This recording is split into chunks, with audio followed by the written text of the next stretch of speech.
Next നമ്മൾ പഠിച്ചതാണ് recursive language.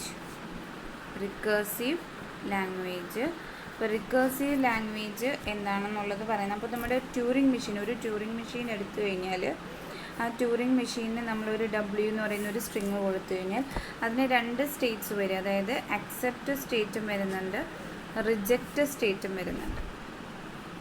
Accept സ്റ്റേറ്റും reject സ്റ്റേറ്റും.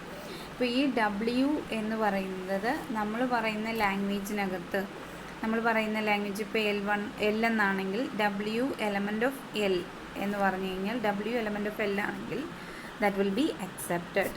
In case W not in the L എന്ന് പറഞ്ഞു കഴിഞ്ഞാൽ ദാറ്റ് ഈസ് റിജക്റ്റ്. അങ്ങനെ 2 കണ്ടീഷൻസാണ് നമുക്ക് ട്യൂറിംഗ് മെഷീൻസിൽ നിന്ന് കിട്ടുന്നത്. ഇപ്പോൾ ഒരു ട്യൂറിംഗ് മെഷീൻ എടുത്ത് നമ്മൾ ഒരു സ്ട്രിങ് ഇൻപുട്ടായിട്ട് കൊടുത്തു കഴിഞ്ഞാൽ ഒന്നുകിൽ അത് അക്സെപ്റ്റ് ചെയ്യും അല്ലെങ്കിൽ റിജക്റ്റ് ചെയ്യും.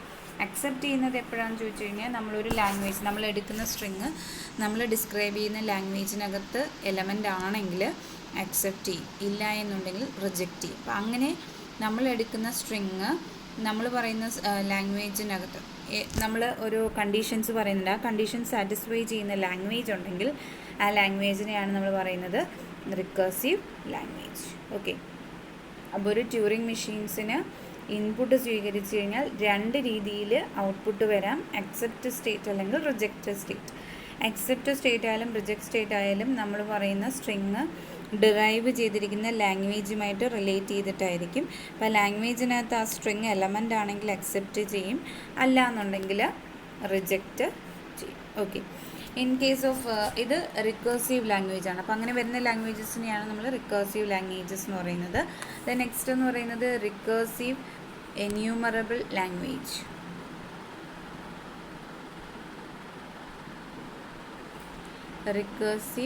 എന്യൂമറബിൾ ലാംഗ്വേജ്. അപ്പോൾ ഇവിടെ നമ്മളൊരു ട്യൂറിംഗ് മെഷീൻ എടുത്തു കഴിഞ്ഞാൽ നമ്മൾ W എന്ന് പറയുന്ന ഒരു ഇൻപുട്ട് കൊടുത്തു കഴിഞ്ഞാൽ അവിടെ വരുന്നതെന്ന് പറയുന്നത് അക്സെപ്റ്റ് എന്ന് പറയുന്ന ഒരു കണ്ടീഷൻ വരുന്നുണ്ട്. ആക്സെപ്റ്റ് കണ്ടീഷൻ വരുന്നത് എപ്പോഴാണ്? W എലമെൻറ്റ് ഓഫ് L എന്ന് പറയുന്ന കണ്ടീഷനിൽ വരുമ്പോൾ അക്സെപ്റ്റ് ചെയ്യും. ഇനി രണ്ടാമത്തെ കണ്ടീഷൻ എന്ന് പറയുന്നത് W not in the element of L. അങ്ങനെയാണെങ്കിൽ നമുക്ക് 2 കണ്ടീഷൻസ് വരും. ഒന്നെന്ന് പറയുന്നത് റിജക്റ്റ് എന്ന് പറയുന്ന ഒരു കണ്ടീഷനും രണ്ടാമെന്ന് പറയുന്നത് ഒരു ഇൻഫിനിറ്റ് ലൂപ്പ് ജനറേറ്റ് ചെയ്യാം. ഇപ്പോൾ 2 കണ്ടീഷൻസാണ് W not element of L എന്ന് പറഞ്ഞു വരുമ്പോൾ. ഒന്നുകിൽ റിജക്റ്റ് ചെയ്യും, അല്ലെങ്കിൽ അതെന്ന് പറയുന്നത് എന്ത് ചെയ്യും? റിപ്പീറ്റഡ് ആയിട്ട് ആ ലൂപ്പ് വർക്ക് ചെയ്യും. അപ്പോൾ അങ്ങനെയുള്ളതിനെയാണ് റിക്കേഴ്സീവ് എന്യൂമറബിൾ ലാംഗ്വേജ്. ഇപ്പോൾ ഒരു ട്യൂറിംഗ് മെഷീനിന് ഒരു ഇൻപുട്ട് കൊടുത്തു. ആ ഇൻപുട്ട് നമ്മൾ ഏതെങ്കിലും ഡിസ്ക്രൈബ് ചെയ്തിരിക്കുന്ന ലാംഗ്വേജിനകത്ത് എലമെൻ്റ് ആണെങ്കിൽ അത് അക്സെപ്റ്റ് ചെയ്യും, ഇല്ല എലമെൻ്റ് അല്ല എങ്കിൽ 2 രീതിയിലുള്ള ഔട്ട്പുട്ട് തരും. ഒന്നുകിൽ റിജക്റ്റ് ചെയ്യും, അല്ലെങ്കിൽ ഇൻഫിനിറ്റ് ലൂപ്പ് തരും. അപ്പോൾ അങ്ങനെയുള്ള സ്ട്രിങ്സ് അക്കോമഡേറ്റ് ചെയ്തിരിക്കുന്ന ലാംഗ്വേജസിനെയാണ് നമ്മൾ എന്തെന്ന് പറയുന്നത്? Recursive enumerable language. Recursive language എന്ന് പറഞ്ഞു കഴിഞ്ഞാൽ ലാംഗ്വേജിൽ എലമെൻ്റ് ആണെങ്കിൽ അക്സെപ്റ്റ് ചെയ്യും, എലമെൻ്റ് അല്ല എങ്കിൽ റിജക്റ്റ് ചെയ്യും.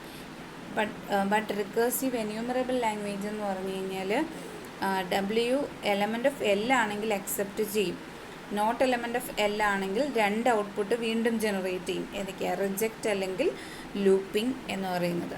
ഓക്കെ, അപ്പോൾ നമ്മൾ അതിനെക്കുറിച്ച് നമ്മൾ റിക്കേഴ്സീവ് ലാംഗ്വേജും റിക്കേഴ്സീവ് എന്യൂമറബിൾ ലാംഗ്വേജ് എന്താണെന്നുള്ളത് പറഞ്ഞു. അതുപോലെ അതിൻ്റെ കറസ്പോണ്ടിങ് പ്രോപ്പർട്ടീസും പറഞ്ഞു. ഇപ്പോൾ റിക്കേഴ്സീവ് ലാംഗ്വേജസിൻ്റെ പ്രോപ്പർട്ടീസ് ചോദിച്ചു കഴിഞ്ഞാൽ റിക്കേഴ്സീവ് ലാംഗ്വേജസിൻ്റെ പ്രോപ്പർട്ടീസ് എന്ന് പറഞ്ഞു കഴിഞ്ഞാൽ അതിന് 3 പ്രോപ്പർട്ടീസാണുള്ളത്. Union, intersection, and the last one is complement. Okay, അപ്പോൾ റിക്കേഴ്സീവ് ലാംഗ്വേജസിൻ്റെ പ്രോപ്പർട്ടീസ് ഏതൊക്കെയാണെന്ന് ചോദിച്ചു കഴിഞ്ഞാൽ union, then intersection, then complement. Okay, അങ്ങനെ 3 എണ്ണം വരുന്നതാണ് നമ്മുടെ കറസ്പോണ്ടിങ് റിക്കേഴ്സീവ് ലാംഗ്വേജ്. അപ്പോൾ എങ്ങനെയാണ് യൂണിയൻ എന്നുള്ളതാണ് പറയുക. യൂണിയൻ എന്ന് പറഞ്ഞു കഴിഞ്ഞാൽ ഇപ്പോൾ W എന്ന് പറയുന്നത് L1ലും അതുപോലെ L2 എന്ന് പറയുന്ന 2 ലാംഗ്വേജസ് ഉണ്ട്. L1ഉം L2ഉം 2 ലാംഗ്വേജസ് ആണെങ്കിൽ യൂണിയൻ എന്ന് പറയുന്നത് L1 യൂണിയൻ L2, ഒന്നുകിൽ L1ൽ അല്ലെങ്കിൽ L2ൽ. ആ ഒരു പോസിബിലിറ്റിയാണ് പറയുന്നത്.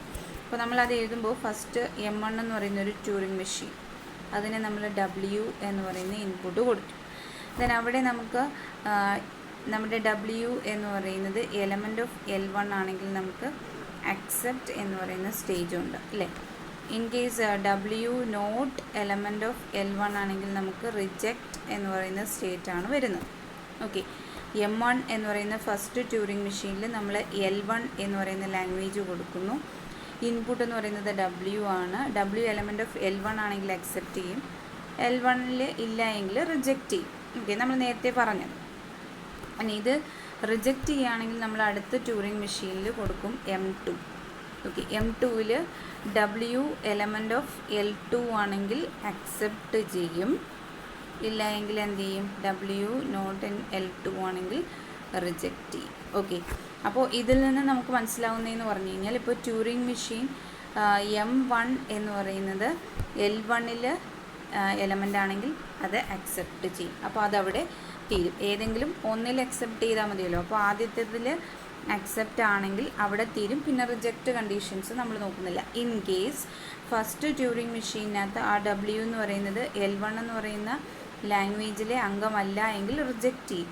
റിജക്റ്റ് ചെയ്യുകയാണെങ്കിൽ നമ്മൾ എന്ത് ചെയ്യും, അടുത്ത ട്യൂറിംഗ് മെഷീൻ അതായത് M2ൽ L2 എന്ന് പറയുന്ന ലാംഗ്വേജിനകത്തുള്ള സെയിം W അപ്ലൈ ചെയ്യുമ്പോൾ ആ L2ൽ എലമെൻ്റ് ആണെങ്കിൽ അക്സെപ്റ്റ് ചെയ്യും, ഇല്ല എങ്കിൽ റിജക്റ്റ് ചെയ്യും. ഓക്കെ, അപ്പോൾ ഏതെങ്കിലും ഒരു അക്സെപ്റ്റൻസ് ആണ് അറ്റ് എ ടൈം നടക്കുക.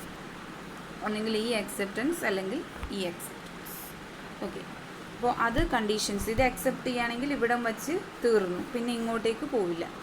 ബട്ട് ഇത് അക്സെപ്റ്റ് നടന്നില്ല എന്നുണ്ടെങ്കിൽ റിജക്റ്റ് ഓപ്ഷനിലേക്ക് പോകും. റിജക്റ്റ് ഓപ്ഷനിൽ അടുത്ത L2 എന്ന് പറയുന്ന ലാംഗ്വേജ് എടുത്ത് അത് അക്സെപ്റ്റ് ചെയ്യുന്നുണ്ടോ ഇല്ലയോ എന്നുള്ളത് ചെക്ക് ചെയ്യുന്നുണ്ട്.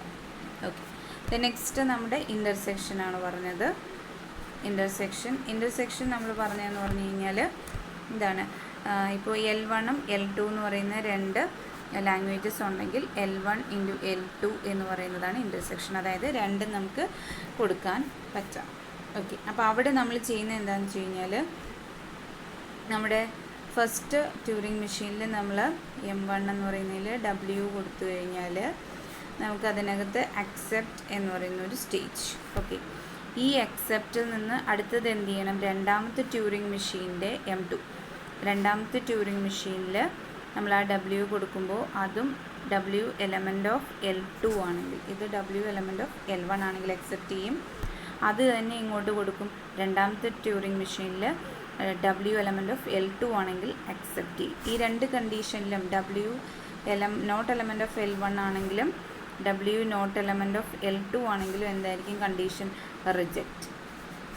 ഓക്കെ, അതായത് L1 ഇൻറ്റു L2 എന്ന് പറഞ്ഞു കഴിഞ്ഞാൽ രണ്ടും സാറ്റിസ്ഫൈ ചെയ്യണം. ഇപ്പോൾ ആദ്യത്തേത് അക്സെപ്റ്റ് ആയാൽ നമുക്ക് അവിടെ അക്സെപ്റ്റ് എന്ന് പറഞ്ഞ് പോകാൻ പറ്റില്ല. പകരം എന്ത് ചെയ്യും, രണ്ടാമത്തതും അക്സെപ്റ്റ് ആണോ എന്ന് നോക്കും. എങ്കിൽ മാത്രമേ അക്സെപ്റ്റ് എന്ന് പറയുന്ന മൊത്തത്തിലുള്ളത് നമ്മൾ അക്സെപ്റ്റ് ചെയ്യത്തുള്ളൂ. ഇല്ല എങ്കിൽ ഏതെങ്കിലും ഒരു കണ്ടീഷൻ ഫെയിൽ ആയാൽ that will be rejected. Okay, accept ചെയ്യണമെങ്കിൽ L1 എന്ന് പറയുന്ന ലാംഗ്വേജിലും അക്സെപ്റ്റ് ആവണം, L2 എന്ന് പറയുന്ന ലാംഗ്വേജിലും അക്സെപ്റ്റ് ആവണം. രണ്ട് കണ്ടീഷൻസും സാറ്റിസ്ഫൈ ചെയ്യണം. യൂണിയൻ ആയിരുന്നപ്പോൾ ഇതിൽ അക്സെപ്റ്റ് ആയിരുന്നാലും നമുക്ക് അക്സെപ്റ്റ് പറയാം, ഇതിൽ അക്സെപ്റ്റ് ആണോ ഇല്ലയോ എന്നുള്ളത് ചെക്ക് ചെയ്യേണ്ട കാര്യമില്ല. ബട്ട് ഇൻ്റർസെക്ഷൻ ആകുമ്പോൾ രണ്ടും അക്സെപ്റ്റ് ആണെങ്കിൽ മാത്രമേ ഫൈനലി നമുക്ക് W എന്ന് പറയുന്നത് എന്തായി, ഇൻ്റർസെക്ഷനിൽ അക്സെപ്റ്റ് ആയി എന്ന് പറയാൻ പറ്റത്തുള്ളൂ. Okay, that is intersection. Next compliment എന്ന് പറയുന്നത്, കോംപ്ലിമെൻറ്റിനകത്ത് നമ്മളിപ്പോൾ ഫസ്റ്റ് M1 എന്ന് പറയുന്ന മെഷീനകത്ത് നമ്മൾ W എന്ന് പറയുന്നത് കൊടുത്തു. Then W element of L1 ആണെങ്കിൽ അക്സെപ്റ്റ് ചെയ്യും, W നോട്ട് ഇൻ L1 ആണെങ്കിൽ റിജക്റ്റ് ചെയ്യും അല്ലേ. ദെൻ ഇതിൻ്റെ കോംപ്ലിമെൻ്റ് എന്ന് പറയുന്നതാണ് ട്യൂറിംഗ് മെഷീൻ M1 കോംപ്ലിമെൻ്റ് എന്ന് പറയുന്നത്.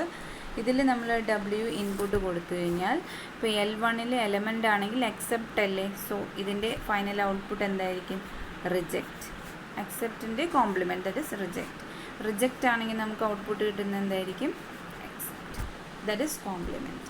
ഇപ്പോൾ M1 എന്ന് പറയുന്ന മെഷീനകത്ത് നമ്മൾ L എന്ന് പറയുന്ന ലാംഗ്വേജിനകത്ത് എലമെൻ്റ് ആണെങ്കിൽ അക്സെപ്റ്റ് ചെയ്യും, അല്ല എങ്കിൽ റിജക്റ്റ് ചെയ്യും. ബട്ട് അതിൻ്റെ കോംപ്ലിമെൻ്റ് എടുക്കുമ്പോൾ നമ്മൾ M1നകത്ത് അക്സെപ്റ്റ് ആയത് കോംപ്ലിമെൻറ്റിനകത്ത് റിജക്റ്റ് ആവും, M1നകത്ത് റിജക്റ്റ് ആയത് കോംപ്ലിമെൻറ്റിനകത്ത് അക്സെപ്റ്റ് ആവും. ഇതാണ് കോംപ്ലിമെൻറ്റ് ഫങ്ഷൻസ്. അപ്പോൾ ഇതാണ് റിക്കേഴ്സീവ് ലാംഗ്വേജസും അതിൻ്റെ പ്രോപ്പർട്ടീസ്. ഏതൊക്കെയാണ് റിക്കേഴ്സീവ് ലാംഗ്വേജിൻ്റെ പ്രോപ്പർട്ടീസ് എന്ന് വെച്ച് കഴിഞ്ഞാൽ union, intersection, compliment. Okay, recursive language എന്ന് പറഞ്ഞു കഴിഞ്ഞാൽ എടുക്കുന്ന ലാംഗ്വേജിനകത്ത് W എലമെൻ്റ് ആണെങ്കിൽ അക്സെപ്റ്റ് ചെയ്യും, ഇല്ല എങ്കിൽ റിജക്റ്റ് ചെയ്യും. അപ്പം അങ്ങനെ വരുന്ന ലാംഗ്വേജസിനെ എല്ലാം കളക്ട് ചെയ്ത് നമ്മൾ വിളിക്കുന്നതാണ് റിക്കേഴ്സീവ് ലാംഗ്വേജസ്.